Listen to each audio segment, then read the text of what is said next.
জ্ঞানহীন মানুষ পশুর সমান। জ্ঞানহীন মানুষ পশুর সমান, এটা আমার কথা না, এটা পৃথিবীর আসমানি কিতাবের কথা। আসমানি কিতাব মানে কি? সেই সৃষ্টিকর্তা, সেই ভগবান নারায়ণ গোবিন্দ প্রজাপতি ইলা মাবুদ রব আল্লাহ ঈশ্বর যাই বলেন, তার কাছ থেকে যে প্রেরিত যে গ্রন্থ, সেই গ্রন্থেই বলা আছে যে মূর্খ লোক তাদের জন্ম বৃথা এবং তারা পশুর চেয়ে নিকৃষ্ট। পশুর চেয়ে নিকৃষ্ট, হ্যাঁ, এটা কোরআনে আছে। ওরাই সৃষ্টির নিকৃষ্ট। কারা সৃষ্টির নিকৃষ্ট? যারা দেখেও দেখে না, শুনেও শোনে না, আর বুঝেও বোঝে না, তারা চতুষ্পদ জন্তুর চেয়ে নিকৃষ্ট। কোরআনের কথা। তা তো বুঝলাম যে জ্ঞানহীনের জন্মবৃথা এবং নির্বোধ লোকদের কে পশুর চেয়ে নিকৃষ্ট বলা হয়, বুঝলাম। আপনি কি বোঝাতে চান? আমি বোঝাতে চাচ্ছি যে দেখেন, এই যে দেখা যায়, এই দেখেন, হ্যাঁ দেখা যাচ্ছে, কিছুটা দেখা যাচ্ছে। এই যে আমাদের একটাই আকাশ, একটাই আকাশ,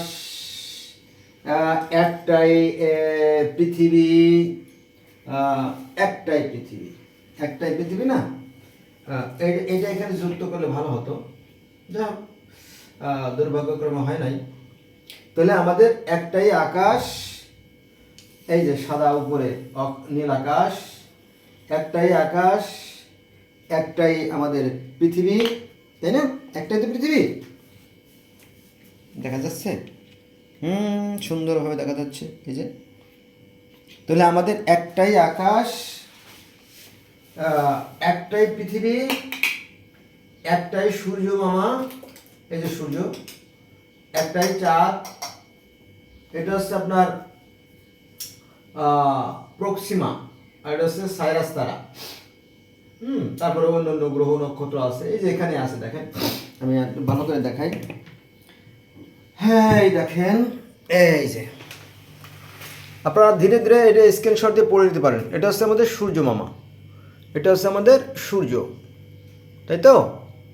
এই যে আমাদের সূর্য মামা, এই যে আমাদের পৃথিবী, এই যে আমাদের পৃথিবী, আমাদের অবস্থান, এই দেখেন, এটা হচ্ছে আমাদের পৃথিবী।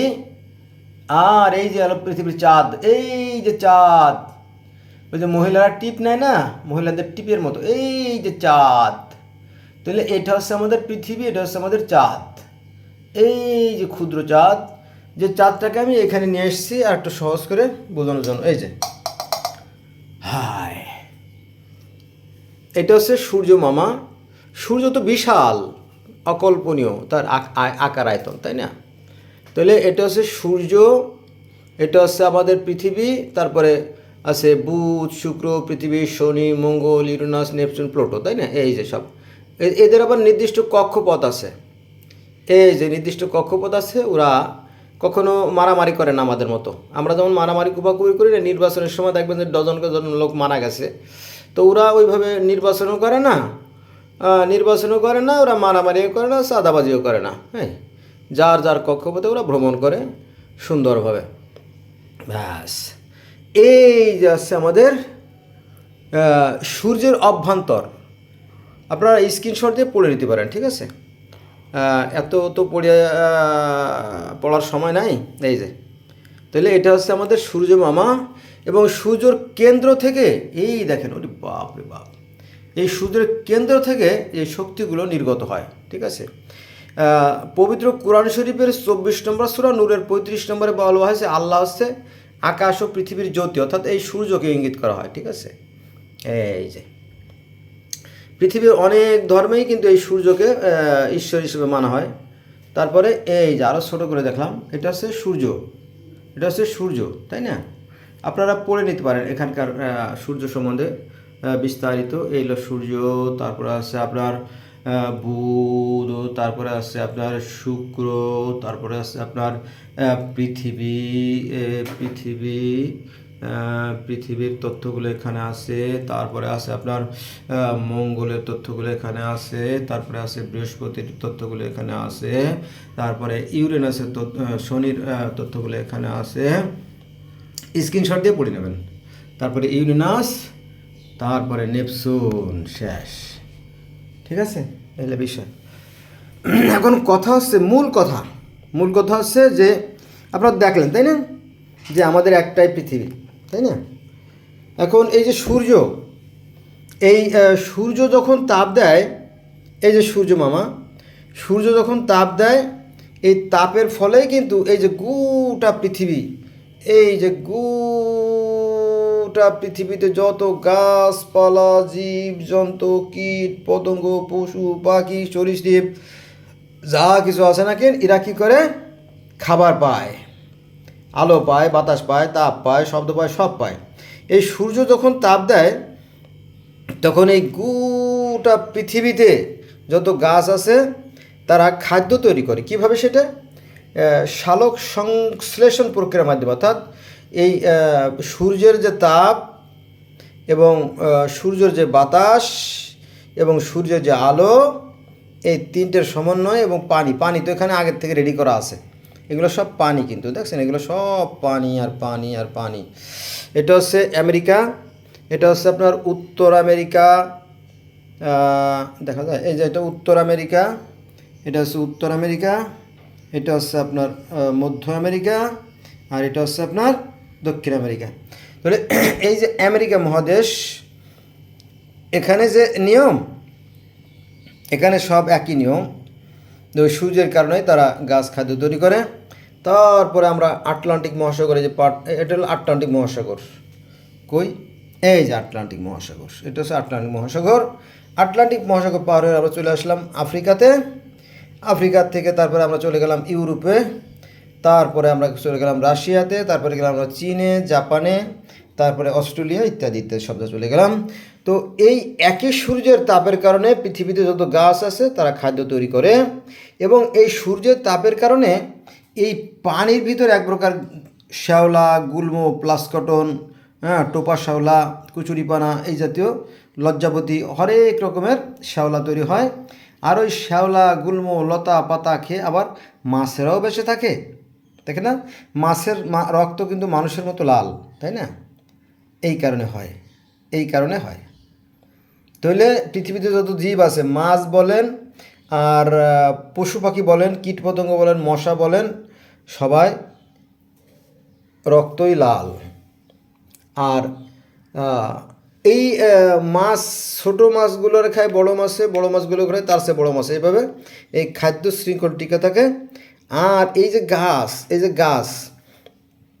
এই গাছে যে ফলগুলো হয়, এগুলো কিছু খায় পিঁপড়ায়, কিছু খায় মশায়, কেউ খায় মাছিতে, কেউ খায় উল্লা, ডেল্লা, ফড়িং, কেউ কোনো ফল খায় পাখিতে। দেখেন না, পাখিরা কালো কালো জাম খায়, আম খায়, কাঁঠাল খায়, সবেদা খায়। রাতের আবার কিছু পাখি আছে রাতের বেলা নিশাচর প্রাণী, যেমন এই যে বাদুড়, তারপরে আপনার হুতুম পেঁচা, ওরা রাতের বেলা বের হয়ে ফলগুলো খায়। আবার কিছু প্রাণী আছে যেমন শিয়াল, বাগডাসা, সাইরিয়াল, মেসোবাগ, গেসোবাগ, খাটাস, নাফারু, ক্যাঙ্গারু, এরা কিন্তু রাতের বেলা বের হয়ে আবার খাদ্য খায়, আবার দিনের বেলা কিছু খায়, তাই না? এইভাবে গোটা পৃথিবীতে 87 লক্ষ প্রজাতি প্রাণী আছে। সব কিছু প্রত্যক্ষভাবে বা পরোক্ষভাবে এই সূর্যের উপর নির্ভরশীল। আর এই সূর্যকে কোরআন শরীফের 24 নম্বর সূরা নূরের 25 আছে, আল্লাহ হচ্ছে আকাশ ও পৃথিবীর জ্যোতি। এই পর্যন্ত শেষ।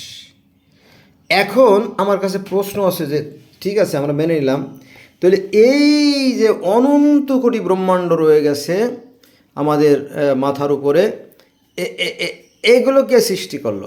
এর কি কোনো সৃষ্টিকর্তা নাই, না ওরা নিজেরাই সৃষ্টি করছে নিজেকে? দেখেন স্ক্রিনশট দিয়ে আপনারা বড় করে পড়ে নিতে পারেন, তাই না? আসলে আমরা এই প্রকৃতির সন্তান, আর যে যেমন কর্ম করে সে কিন্তু তেমন ফল পায়, তাই না? হ্যাঁ, এটাই সত্য, চিরসত্য। মনে করেন মনে করেন হ্যাঁ বন্ধুরা ভুল হয়ে গেছে, আরেকটা জিনিস দেখাই আপনার, দেখেন ইন্টারেস্টিং ব্যাপার। তাহলে এটা আমরা দেখলাম দুইটা স্তর, তাই না? এটা হচ্ছে আপনার সেই সৌরজগৎ, এটা হচ্ছে সৌরজগৎ, এটা হচ্ছে সৌরজগৎ বা ব্রহ্মাণ্ড, এসে আপনার ব্রহ্মাণ্ড আর কি ধরে নিতে পারেন। এর বাইরে আরও অনন্ত কোটি ব্রহ্মাণ্ড আছে, সেখানে আমরা যাব না, কারণ সেখানে গেলে মানুষ বিশ্বাস করতে চাইবে না। 2-4 জন লোকই তো সেখানে যেতে পারছে মহাশূন্যে। আচ্ছা, এই যে আমাদের ক্ষুদ্র পৃথিবী, এটা হচ্ছে আমাদের বাড়ি, এটা আমাদের ঠিকানা, এইটা আমাদের ঠিকানা, এই ঠিকানা। আচ্ছা, আমি আবার একটু ভিন্নভাবে আলোচনা করি তো। এবার আসেন, এই দেখেন, ওই যে ভিডিওর শুরুতে বলছিলাম যে মূর্খ আর জ্ঞানীদের মধ্যে অনেক ব্যবধান। এই যে এটা হচ্ছে জ্ঞানীদের পৃথিবী, এটা হচ্ছে জ্ঞানী লোকের পৃথিবী।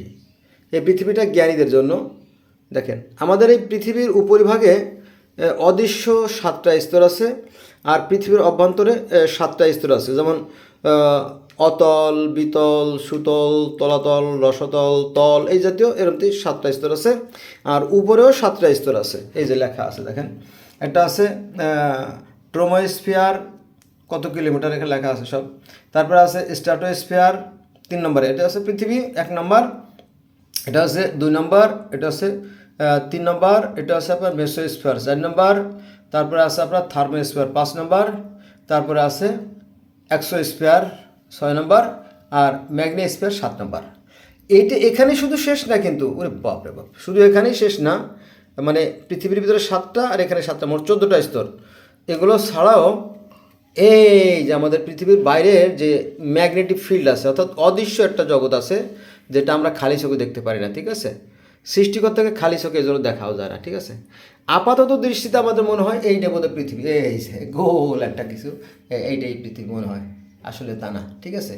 তাহলে মূর্খ যারা যারা নির্বোধ, তারা মনে করে এইটা বোধহয় আমাদের পৃথিবী, কিন্তু বাস্তব পৃথিবীটা ভিন্ন। এই যে এখানে আমি লিখে রাখছি যে পৃথিবীর 14টা স্তর। হ্যাঁ, এটা আমি আলোচনা করছি এর আগে, আপনারা দেখে নিতে পারেন, ঠিক আছে? এই যে এই হলো পৃথিবী, দেন কেমন, তাই না? যে এটা কি লাগছে, বোকা পাগল বোঝে না। যারা বোকা পাগল বোঝে না বলে, তারা আসলে মূর্খ, বুঝছেন? মূর্খ, ওই কোরআনে মূর্খর কথা বলা আছে আর কি। এই যে আচ্ছা, আবার দেখেন, এই যে ডিম, এই যে ডিম, আপাতত যারা মূর্খ, যারা নির্বোধ, যারা, তারা মনে করে ডিমের 3টে স্তর। ওটা হচ্ছে, এটা হচ্ছে ডিমের খোসা, আর হচ্ছে ডিমের সাদা অংশ, আর হচ্ছে কুসুম, তাহলে শেষ। কিন্তু না, এই ডিমের, এই যে জ্ঞানীদের ডিম, এটা হচ্ছে মূর্খদের ডিম, মূর্খদের ডিম, দেখছেন? এই যে মূর্খদের ডিম, অর্থাৎ এই যে সাধারণ দৃষ্টিতে ডিম। আর এটা হচ্ছে রহস্য, রহস্যটা জটিল বিষয় আর কি, রহস্য, এই যে রহস্য, ডিমের রহস্য, এটা আমি নিজেই আঁকছি। এই দেখেন, দেখছেন এর কতগুলো স্তর আছে? বলবো, এর আগে বলছি অবশ্য।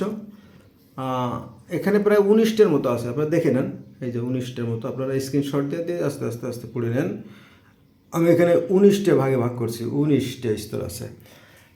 এটা হচ্ছে আপনার ডিমের ছিদ্র আছে উপরে 1700 ছিদ্র আছে 1, তারপরে 2 নম্বর আছে বায়ু প্রকোষ্ঠ, এটা হচ্ছে বায়ু প্রকোষ্ঠ। এই যে ডিমের এই সাইডে একটা বায়ু প্রকোষ্ঠ আছে, আপনারা দেখেন, হ্যাঁ? আগে না দেখলে এখন দেখে রাখেন, এইভাবে ডিমের এক সাইডে, যে সাইডটা মোটা সেই সাইডে একটা প্রকোষ্ঠ আছে। আচ্ছা, তারপরে আছে আপনার পাতলা আবরণ, পাতলা মানে ডিমের খোসার পরে একটা পাতলা পলিথিনের মধ্যে একটা আবরণ আছে, তাই না? সেই পাতলা আবরণ। তারপরে আপনার পাতলা পানি, ডিমটা ভাঙার পরে দেখবেন যে পট করে সেটা ফেটে যায় না, একটা পাতলা পানি অন্য ডিমগুলোকে সুরক্ষা দেয়, একটা পাতলা পানি আছে, ভালো করে লক্ষ্য করলে আপনি বুঝতে পারবেন, নইলে বুঝতে পারবেন না। তারপরে ঘন পানি, ভিতরে একটা ঘন পানি আছে, হ্যাঁ? তারপরে আছে আপনার স্নায়ুতন্ত্র, গোটা ডিমটাকে করে নিয়ন্ত্রণ করে আর কি, স্নায়ুতন্ত্রগুলো, এটা আছে। তারপরে আছে লবণ, এই যে লবণ। তারপরে আছে কুসুমের পাতলা স্তর, কুসুমের উপরে একটা পাতলা স্তর তো আছে, আপনারা জানেন, তাই না? কুসুমের পাতলা স্তর। তারপরে আছে শক্ত দেওয়াল, এখানে আছে। তারপরে আপনার শক্ত দানা, এই যে কুসুম না, আপনি যদি সিদ্ধ ডিম খান, সিদ্ধ ডিম খাওয়ার পরে একটু চাপ দিয়ে ভেঙে দেখবেন যে এই জায়গাটা একটু শক্ত শক্ত থাকে। হ্যাঁ, এটা কিন্তু গবেষণার ফল এবং সত্য, এটা কিন্তু মিথ্যে কথা না আর কি, বুঝছেন?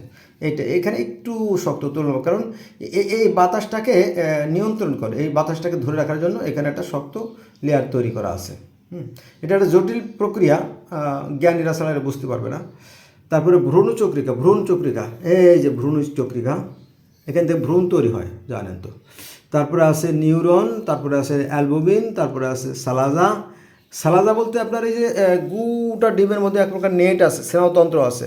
যেমন মানুষের দেহে যে স্নায়ুতন্ত্রগুলো আছে না, এগুলো 95,000 মাইল লম্বা করা যায়, অর্থাৎ পৃথিবীকে 2 বার পেছিয়ে আনা যায়।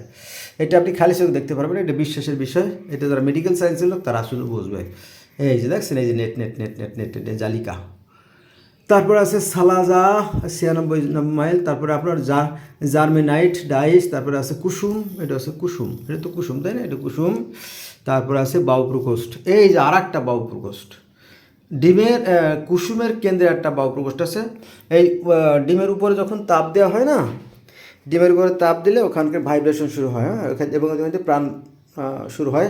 যেমন আমাদের ভিতরে একটা প্রাণ বায়ুরূপ আছে, আমাদের ভিতরে আত্মা আছে না, প্রাণ বায়ুরূপ আত্মা, সে কিন্তু ই করে, আমাদের ভিতরে যে আছে না, এই যে আমরা নিঃশ্বাস নিচ্ছি না, এই যে প্রতি মুহূর্তে নিঃশ্বাস নিচ্ছি, আমাদের ভিতরে বায়ুথলি আছে না, বায়ুথলি আছে। যেমন আমাদের ফুসফুসটা একটা বায়ুথলি, আবার আমাদের যে হার্ট যে পাম্প করে তার ভিতরে বায়ু আছে, কারণ যেখানে রক্ত আছে সেখানে বায়ু আছে। আমরা যে নিঃশ্বাসটা নেই, প্রতি মুহূর্তে যে নিঃশ্বাসটা নেই, এই নিঃশ্বাসটা প্রথমে যায় ফুসফুসের ভিতরে, ফুসফুসে যাওয়ার পরে ওখানে নেট আছে, ওই যে কম্বলের যে নেটের মতো ওরকম নেট আছে। ওই নেট সেকে আপনার ইসে যায়, ওই অক্সিজেনটা, বাতাসের অক্সিজেনটা রক্তের সাথে মিশে, আর রক্তটা আবার মাথার তালু থেকে পার পাতা পর্যন্ত এবং সমস্ত শরীরে এই রক্তটা ঘোরাঘুরি করে। ওই রক্তের মধ্যে আবার বাতাস আছে। তাহলে আমাদের দেহ ওই ডিমের মতোই 2টা প্রকোষ্ঠ আছে, একটা বায়ুথলি, এটা আছে রক্তের ভিতরে, একটা আছে ফুসফুসের ভিতরে, মজা না? তো এই ডিমের মধ্যে যা আছে, আমরাও একটা ডিম। আবার এই পৃথিবীটা, মনে করি যে এই পৃথিবীটা কিসে চলে? তাপে চলে। তাপে চলে না পৃথিবীটা, তাপে চলে। এই তাপ তো দেখা যায় না, তাপ দেখা যায় না।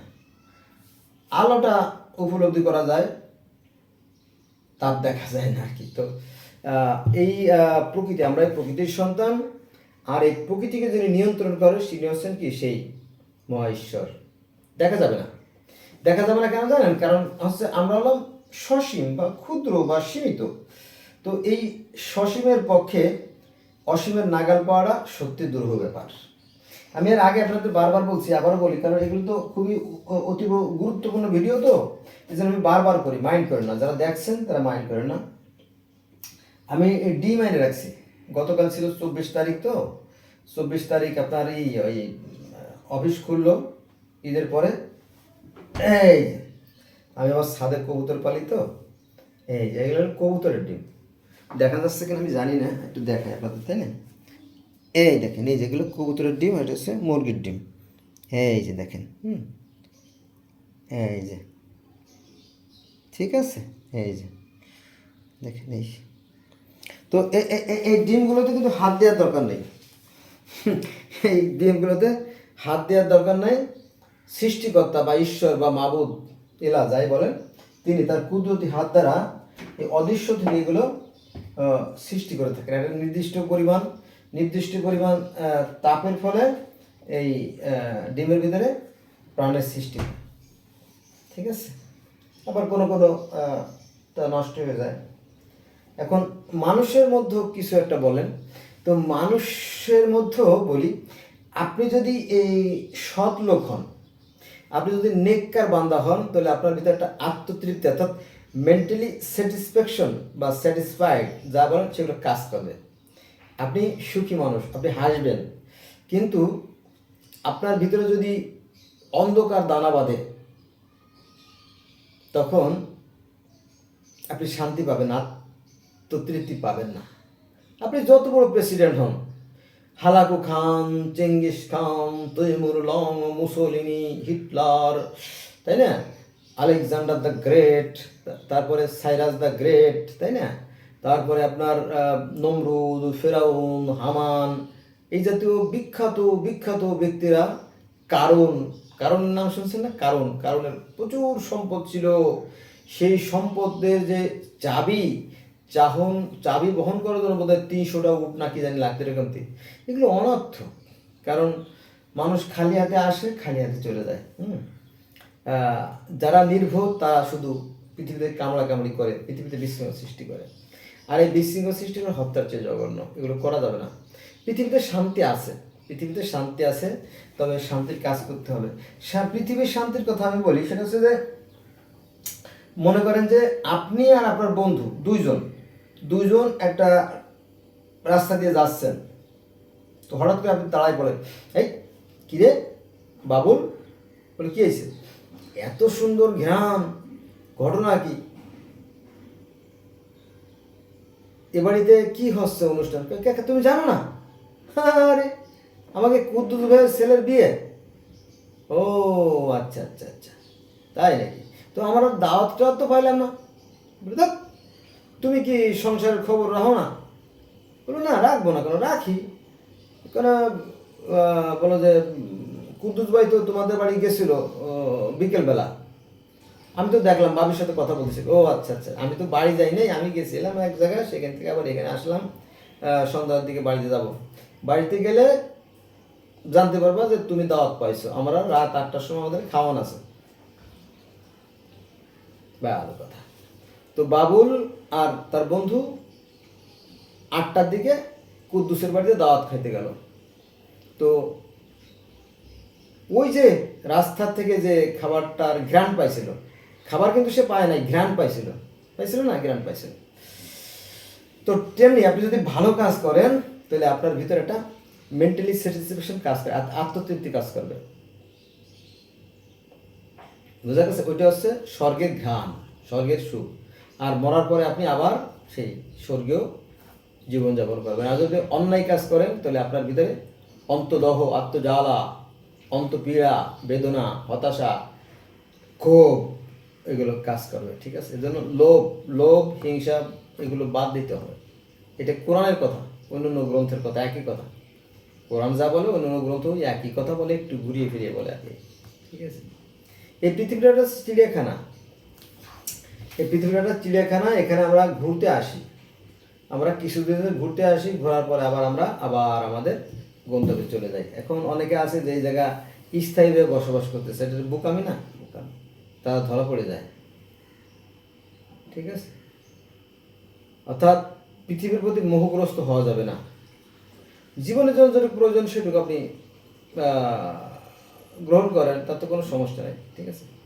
তাহলে আমরা দেখলাম যে ওই যে বাবুল আর তার বন্ধু একটা ঘ্রাণ পাইছিল, সুন্দর সুইট স্মেল, মিষ্টি ঘ্রাণ, তাই না, কি না জানি কত স্বাদের।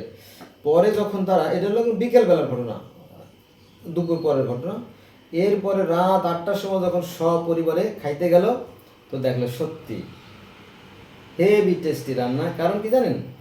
শেরাটন হোটেল থেকে বাবুর্চি আনছে। তো শেরাটন হোটেলে বাবুর্চি তো সব জায়গায় যায় না। কারণ কি, ওই কুদ্দুসের আবার বন্ধু, শেরাটন হোটেলের যে বাবুর্চি, সে আবার বন্ধু। তো বন্ধুরা বলছে, দোস্ত আমার বাড়িতে যাইতে হবে যাতে আমার সুনাম রক্ষা হয়। হ্যাঁ, কীভাবে কী মশলা লাগবে, তো সেই স্পেশাল মশলা টশলা সবাই দিয়েছে। তো ইহকাল যখন আছে, পরকাল অবশ্যই আছে, সৃষ্টি যখন আছে, স্রষ্টা অবশ্যই আছে, ধোঁয়া যখন আছে, আগুন অবশ্যই আছে। ঠিক আছে? ভালো কাজ করলে দেখবেন আপনি আত্মতৃপ্তি পাবেন, আর ভালো কাজ না করলে আপনার অন্তদহ, আত্মযন্ত্রণা কাজ করবে। লোকে আপনাকে ঘৃণা করবে, আর এই ঘৃণাকে বলা হয় death is preferable two dishonour. অপমান এসে মরে যাওয়া ভালো। ঠিক আছে? তারপরেও ওই যে লোভ সামলাতে পারি না। একজন বলে, দে ভাই তুমি সিগারেট কেন খাও? যে ভাই সিগারেট না খাইলে তো আমার পায়খানা ক্লিয়ার হয় না। সকালবেলা ঘুম থেকে উঠে বাসি মুখে, মুখ ধোয়া নাই, দাঁত ব্রাশ করা নাই, একটু পানি খাওয়া নাই, নাস্তা করা নাই, সিগারেটটা ফুকাইয়া সিগারেট ধরাইয়া চলে যায় আপনার পায়খানায়। পায়খানায় আগুন লাগলো নাকি? মানে একদম হঠাৎ করে বাচ্চারা বলবে পায়খানায় কি আগুন লাগলো নাকি? না, ওই ধোয়া ছাড়তেছে। পরে কিছুদিন পরে দেখা গেল যে বুকে ব্যথা, বয়স বেশি না, 45, বুকে ব্যথা, কাশতে পারে না ঠিক মতো। চলো তো ঢাকা মেডিকেলে নিয়ে যাই। ঢাকা মেডিকেলে নিয়ে এক্স রে করে দেখলো যে ওনার ফুসফুস নষ্ট হয়ে গেছে। কিন্তু ফুসফুসের অবস্থা তো ভালো না, কি করা যাবে? কি আর করা যাবে, আল্লাহ বিল্লাহ করতে হবে, কারণ আগেও আল্লাহ পরেও আল্লাহ, এই তো ঠিক আছে। পরে দেখা গেলো যে মাস তিনেক পরে একসময় ঘুমায় পড়ছে, চিরতরে ঘুমায় পড়ছে, ঠিক আছে। অথচ ওই মানুষটা 45 বছর 50 বছর মারা গেল তো আল্লাহ রাখলে উনি 100 বছরও বয়সে থাকতে পারত। তবে এটা যত্নের ব্যাপার, যত্ন করতে হবে, ঠিক আছে। এটা এখন যেমন কর্ম তেমন ফল, নামানিষ্ট করে দেখ, বেষ্ট সত্য দোদ সত্য, নামানিষ্ট মরে দেখ। তো বন্ধুরা কথা অনেক হয়ে গেছে, কিন্তু ভিডিও লম্বা হয়ে গেছে। আমি আমার ভিডিওগুলো লম্বা হয়ে যায়, কথা শেষ হইতে চায় না। হ্যাঁ, ভুল ত্রুটি হলে ক্ষমা সুন্দর দৃষ্টি রাখবেন, কিন্তু ভুল করা মানুষের স্বভাব, মানুষ মাত্র ভুল করতে পারে। আর আমি তো যখন যা মন চায় বলা শুরু করে দেয়, তো আগা নাই মাথা নাই। কেউ বিরক্ত হলে তো কিছু করার নাই, চামড়ার মুখ তো ফসকে বেড়ে যায় এক সময়, এক কথা আর কি। তাহলে আজকের আলোচনার বিষয় ছিল মূর্খ আর জ্ঞানীদের মধ্যে পার্থক্য, তাই? এই দেখেন, তাহলে এটা হচ্ছে মূর্খদের পৃথিবী, আর এটা হচ্ছে জ্ঞানীদের পৃথিবী, আর এটা হচ্ছে মূর্খদের ডিম, আর এটা হচ্ছে জ্ঞানীদের ডিম, তাই তো? আর এটা হচ্ছে মূর্খদের পৃথিবী, এই যে মূর্খদের পৃথিবী, আর এটা হচ্ছে জ্ঞানীদের পৃথিবী। আরও আছে, আরও দেখবেন বন্ধুরা। এইটা হচ্ছে এই যে এখানে কিন্তু আমার 50টা পয়েন্ট আছে, বুঝছেন? এখানে 50টা পয়েন্ট আছে। আমি এখানে বলছি যে কোরআনে যা আছে বেদে তার চেয়ে বেশি আছে। এই দেখেন, আমি উপরে লিখে রাখছি, সত্যকে মিথ্যা দিয়ে ঢেকো না, আর জেনে শুনে সত্য গোপন করো না। দেখেন, কলেমায় যা আছে ব্রহ্মসূত্রে তাই আছে। প্রক্ষালন শব্দের অর্থ অজু, যখ মানে নামাজ, উপবাস মানে রোজা, তীর্থগমন মানে হজে গমন, উৎসর্গ মানে জাকাত, মিরাজ বলি মানে কুরবানি, মক্কেশ্বর মানে মক্কা, মন্দিরের পরিবর্তে মসজিদ, স্বর্গ যা জান্নাত তা, পুণ্যকর্ম সৎকর্ম একই কথা, সিম্বত শাক অর্থ যা, পুলসেরাত অর্থ তা, বৈরুতরণী অর্থ যা, মিজান অর্থ তা, ঊর্ধ্বগমন অর্থ যা, স্বর্গে আহরণ বা মিরাজ অর্থ তা। জরাথ্রুস্ট হচ্ছে আপনার পার্সি ধর্মের নবী, আর খ্রিস্টান ধর্মের উনি জরাথ্রুস্ট মিরাজে গেছিলেন। এই যে জরাথ্রুস্ট মিরাজে গেছিলেন, এলিয়নও মিরাজে গেছিলেন। তারপরে স্বর্গে যাইয়া কৃষ্ণ একটা বৃক্ষ নিয়ে এসেছিল, পারিজাত বৃক্ষ। এই পারিজাত বৃক্ষ নিয়ে ঝগড়া লাগছিল কৃষ্ণের বউদের সাথে। আবার কোরআনে আছে গন্ধম নিয়ে ঝগড়া লাগছিল, বেদেও আছে ঝগড়ার কথা, সব জায়গায় ঝগড়ার কথা আছে। ব্রহ্মা একং, সৃষ্টিকর্তা মাত্র একজনই। ব্রহ্মা মানে সৃষ্টিকর্তা, একং মানে একজনই, আল্লাহ এক। ব্রহ্মা এক আর আল্লাহ এক, একই কথা। তারপরে আছে নান শব্দ অর্থ পানি, আর পানি মানে জল, পানি মানে অপ, ইত্যাদি ইত্যাদি। ব্রহ্মাণ্ড ডিম বা হিরণ্যগর্ভ অর্থাৎ আদাহাহা মানে ডিম বয়জা। ঈশ্বর মানে মাবুদ বা আল্লাহ বা সৃষ্টিকর্তা, যাই বলেন এক। রা মিশরের বলে রা, আল্লাহকে বলে মিশরের রা, হিন্দুরা বলে হরি, মুসলমান বলে আল্লাহ। এই রা অর্থ যা, হরি অর্থ তা, আল্লাহ অর্থ তা। তার পিশাচ শব্দ অর্থ শয়তান মানে শয়তান। ইহুদি খ্রিস্টান বলে ডেভিল মানে শয়তান, বা লুসিফার মানে শয়তান। এই যে লুসিফার মানে শয়তান, ইবলিস মানে শয়তান, একই কথা। দেবতা হিন্দুরা বলে দেবতা, মুসলমানরা বলে ফেরেশতা, হিন্দুরা বলে অবতার, মুসলমান বলে নবী রাসূল, একই অর্থ। উলু ধ্বনি, আগেকার দিনে হিন্দুরা উলু ধ্বনি দিত, তাদের নামাজ, এই উলু ধ্বনি ছিল নামাজ। এগুলো কোরআনে আছে, কিন্তু এই শব্দটা কোরআনে আছে, নামাজ। তারপরে রম্যফল, এই রম্যফলের কথা আছে সনাতন ধর্মে, যে রম্যফল ভক্ষণ করেছিল প্রথম মানব আদম হাওয়া। আর আমাদের ইসলাম ধর্মে আছে গন্ধফল, বলি সাপরে বলে বলি, প্লাবন আর বন্যা একই কথা। বৈবৎস মনুর জীবনে বন্যা হয়েছিল, নুহুর জীবনে বন্যা হয়েছিল, এই একই কাহিনী। এখানে নামের বেলা ভিন্ন, কিন্তু ঘটনা কিন্তু এক। স্বর্গে যুদ্ধ, স্বর্গচ্যুত হলো ওই যুদ্ধদ্বন্দ্বের কারণে। ব্রহ্মা মানে যিনি সৃষ্টি করেন, আজরাইলও ওই আদমকে তৈরি করছিল মাটি দিয়ে। বিষ্ণু হচ্ছে পালনকর্তা, মিকাইলও পালনকর্তা। শিব আছে সংহারকর্তা, আর জিব্রাইলও সংহারকর্তা। যম হিন্দুরা বলে নরকের ফেরেশতা যম, আর আমাদের ইসলাম ধর্ম নরকের ফেরেশতা মালিক। তারপরে ইন্দ্র আছে স্বর্গের দেবতা, আর এখানে আছে রেদওয়ান হলো স্বর্গের দেবতা। আর যমদূত মানে আজরাইল, আর আমাদেরও আছে রূহ কবজ করার জন্য এক ফেরেশতা আছে। নরকের রক্ষক হচ্ছে যম, আর ইসলাম ধর্মে আছে নরকের ফেরেশতা মালিক। বন্ধুরা, ভিডিওটা অনেক বড় হয়ে যাচ্ছে, মাইন্ড করে না, খুব সেন্সিটিভ ব্যাপারগুলো তো তুলে ধরতেছি আমি। প্রহ্লাদ আছে, যিনি প্রহ্লাদ তিনি ইব্রাহিম, যিনি প্রহ্লাদ মহাজন তিনি আছে ইব্রাহিম আলাইহিস সালাম। এই ইব্রাহিমকে প্রহ্লাদকে আগুনে পোড়ানো হয়েছিল, কিন্তু সে মরে নাই। ইব্রাহিমকে আগুনে পোড়ানো হয়েছিল, মরে নাই। এটা বিশাল কাহিনী বন্ধুরা। ঘটক চককে মাছে গেছিল, কিন্তু মাছের পেটে সে হজম হয় নাই। ইউনুস নবীরও মাছে গেছিল, কিন্তু হজম হয় নাই। মৎস্য চরিত আছে, সেই বন্যার কাহিনী আছে। আর নুহুর বন্যার কাহিনীতে এই বন্যার কাহিনী আছে। ঘটক চককে মাছে গেলে ফেলায়, আরেকদিকে ইউনুস নবীর মাছে গেলে ফেলায়। পুনর্জন্ম, হিন্দু ধর্মে আছে পুনর্জন্ম, আর আমাদের মৃত্যুর পরে কিয়ামতের পরে আবার ওই পুনর্জন্ম হবে আর কি, যার যার আত্মা যার যার দেহে প্রবেশ করানো। একই কথা, একটু ভিন্নভাবে করা, বুঝছেন টেকনিক। এটা সাধারণ মানুষগুলো বোঝে না। সাত আসমান, সাত পাতাল, চড়ক গাছ, ওই যে চড়ক গাছে করে ইব্রাহিমকে প্রহ্লাদকে আগুনে ফেলানো হয়েছিল, আর চড়ক গাছে করে ইব্রাহিমকে আগুনে ফেলানো হয়েছিল। এই কলকি অবতার, হিন্দুরা বলে কলকি অবতার, আর আমরা বলি মোহাম্মদ সাহেব, ঠিক আছে। তো ওই যে এই বললাম আপনাদেরকে, ওই যে পৃথিবীর 7টা স্তর, এটা দেখতে পেলেন, তাই এই আর কি। তো বন্ধুরা, ভিডিও অনেক বড় হয়ে গেছে। শুভকামনা, সবাই ভালো থাকবেন, আল্লাহ হাফেজ। আমার স্টুডিওটা ছোট হয়ে গেছে বন্ধুরা, আমি তো কী করবো চিন্তা করতেছি। এক জায়গায় একটা ঝুলে রাখছি।